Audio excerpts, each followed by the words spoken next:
because you want to get everybody to Kirk talking about Franklin. that show coming up. Kirk and Tammy Franklin host TV One's new dating show, The One, that features a very fine, familiar face. We all know that Kirk Franklin can write a banging gospel song, but who knew he was also in the business of writing real-life love stories?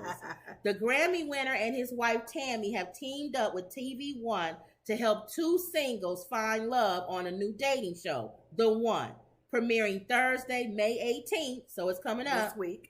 At 9 p.m. Eastern, Thursday. 8 Central, so Thursday. Okay. The TV dating show will be hosted by the power couple who apparently love to play part-time cupids and look forward to bringing their special skills set to a TV near you. So apparently in real life, they've hooked up people that stayed together. Some people do that.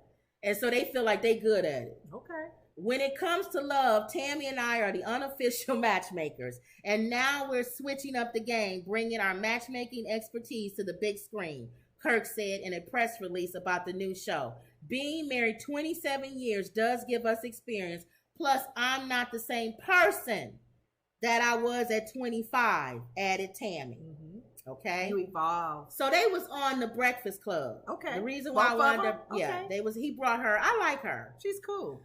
They brought them on the Breakfast Club. And of course, the first question was, is this a Christian dating show? This is not. He said this is not a Christian dating show. And why do people feel like people's heart probably like, oh, you heathen, you. Like we were talking about judging a show ago. Yeah. People say they okay to judge. Yeah. I'm sure people's judging them. Right. And why do people feel like because you're a Christian, everything you do got to be Christian based? Not because I'm a Christian, I only can act in People Christian dogged out ways. T.D. Jakes when he had that talk show. Right. Oh, TD, you're not supposed. You're trying to be like Phil Donahue Yes. or like Oprah. Exactly. Our show isn't Christian. We bring our Christian thoughts and things in, our mindset. Because that's who we are. But we talk about everybody. We don't just talk about Christian artists. Thank you. So anyway, that was the first thing, misconception. Okay. He says it's not a Christian dating show. Okay. The other thing that I liked about them is they were being real. They were like, even though we've been married for 27 years and we give advice, we don't have all the answers. And each person is different. You do what works for you and your household. How your dynamic between you two. How you communicate. And then she came in, she said, but one thing I am happy about is that we're friends. And she said, even going through hard times or whatever, I still cared about him because he was my friend. Okay. And when you have somebody who you have a genuine friendship with that you love and adore and you actually like, it helps you get through those hard times. Right. That's good. Because you're my friend. I don't want to lose a friend. Yeah. You know? That's good if a couple can be friends. Yeah. So I like that. Or they are friends. I liked how he said, he gave an example of church being a hospital. Like we always say, church is a hospital. Somebody had dogged that out one too. Somebody gave another side. Well, but go ahead with his he said you could be sitting next to somebody in the waiting room and asking them questions, and they there for the same thing you there for. Okay. And they giving good, like you a cancer survivor. You could be going to get your thing you always get, your scan or whatever. It's a hospital. Yeah. And somebody could be sitting next to you just starting the journey of colon cancer. And they may say, excuse me, I don't mean to be in your business, but are you here for colon cancer? And you may say, yes, I've been cancer free, and I'm here to get my scans. I'm following the direction. I'm not released from having to come back. Okay. So I'm still a patient. I still come. But you're a patient. Yeah. But it don't mean you can't give me advice. Or I advice. could be an employer there. But it don't mean you can't give me advice on my journey. I might be just starting. Because we're in the same boat as far as what we've experienced. And what if I see you next month and you got it again? Okay. The previous month you didn't. You was getting scared. Where's this going? Aren't y'all asking that? Quit looking at him. If he fall off the wagon, and y'all be like, Kirk Franklin is a Christian. He didn't fell off the wagon. I'm seeing this man over here doing drugs or drinking. He's supposed to be a Christian. I'm a patient just like you. Yeah, in the hospital. I was good. I was sober. I was doing good. I was running the race. I was giving you advice. I was talking to people. I was telling them how to stay, focused and don't drink. Yeah. And then you come in next month, I'm a bum. I'm drinking and doing everything. We all at the hospital. Okay. So I like how he gave that analogy. But you know what? Let's go beyond that, because we say it's like a hospital. Think about it. Nurses, doctors, they get sick too. Mm-hmm. They work on you, they help you, and they get sick too. And they also catch your diseases.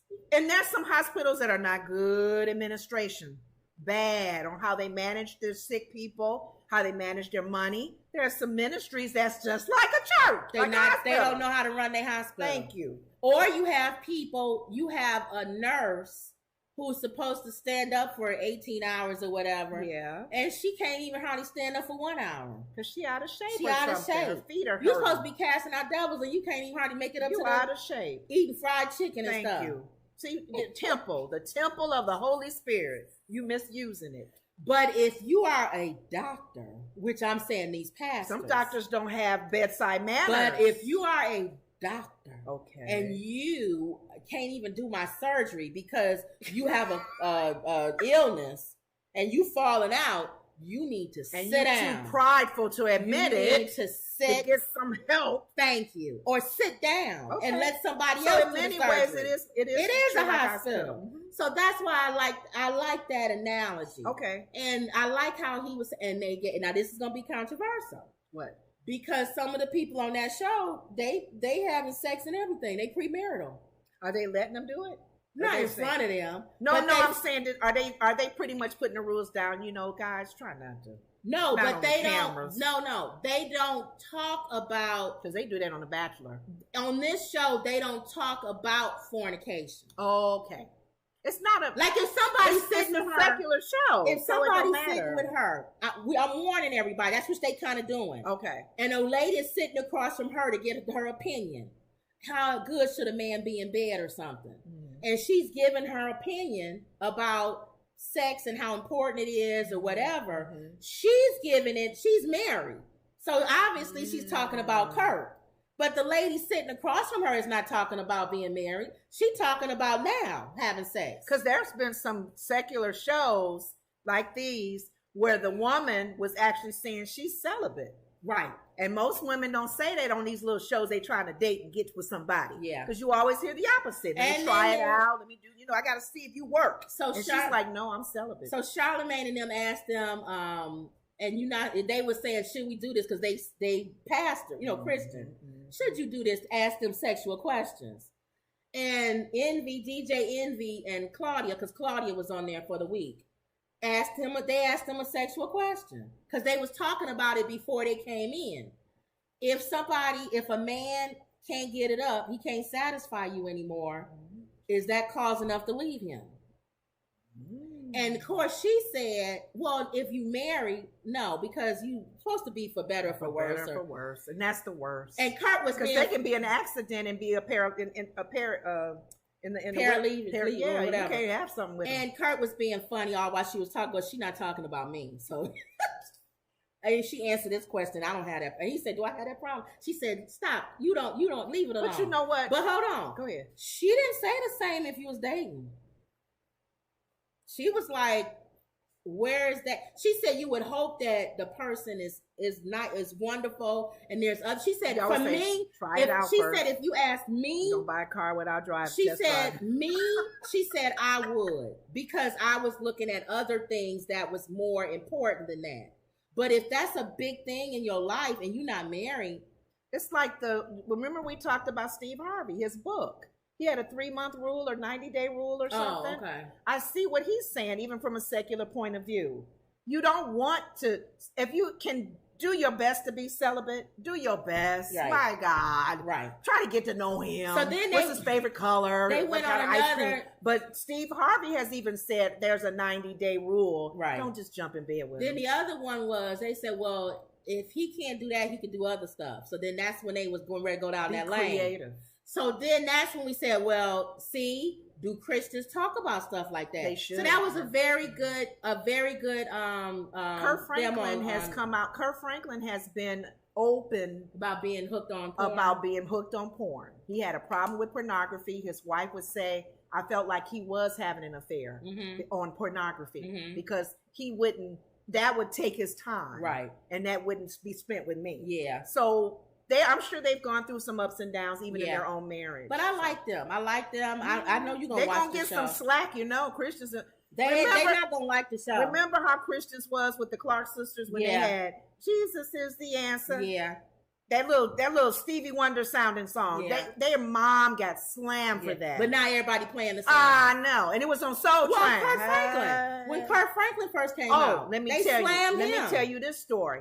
My family, we had in one of the cities in Indiana. He would do things with the kids, and they would do dance. Like youth would dance to Kirk Franklin music. You thinking, okay, it's Christian music, it's contemporary. Their parent, that little one guy, he couldn't dance, he couldn't participate with the kids, and he was so hurt. His family was very conservative. They didn't want him dancing to any Kirk Franklin music. Right. And I'm like, really? Yeah. It's not like he's dancing to Prince. Yeah. And Michael Jackson. Well, remember when Kirk Franklin first came out, he was controversial. I know. Not everybody's been controversial. Andre Crouch was. Everybody is. Anytime you break against the norm, they always label you a heroic or whatever they call that. A troublemaker. You're not saved. And you're trailblazing, but people don't see it that way. Yeah. Okay. So we're be gonna ready watch the show and be ready because it's not a Christian show. Be ready for them to talk about stuff they talk about. It's probably gonna be similar to the one Mama Uncle Tom. Nephew Tommy. I always call him Uncle Tom. Steve Harvey's nephew. Can you imagine if it wasn't a show with Uncle Tom?